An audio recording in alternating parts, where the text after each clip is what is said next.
In fairness, marami pa rin ang hopya o hoping na magkakabalikan sina Bea Alonzo at Dominic Roque matapos silang magkahiwalay at i-cancel ang kanilang engagement. Biglang ang nabuhayan ang fans ng ex-couple nang biglang mag-viral sa social media ang litrato ng kapuso aktres na suot daw uli ang kanyang engagement ring. Kaya naman ang tanong ng netizens, totoo nga kayang nagkabalikan na sina Bea at Dominic at tuloy rin ba ang kanilang naunsyaming kasal?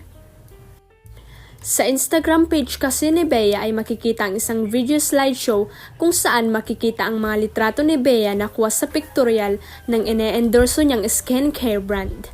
At kasunod nga nito bumahan ng comments sa IG post ni Bea at halos lahat ay natutuwa at super na-excite dahil feeling nila ay nagkaayos at nagkabalikan ng celebrity couple. Wow, suot na makakatulog na ako ng mahimbing. Oh my God, sino nakapansin dito yung ring? Sana nga nagkabalikan na, sayang kasi ang kanilang pagmamahalan. Feeling ko sila talaga ang tinadhana. Love them, hoping them for the best.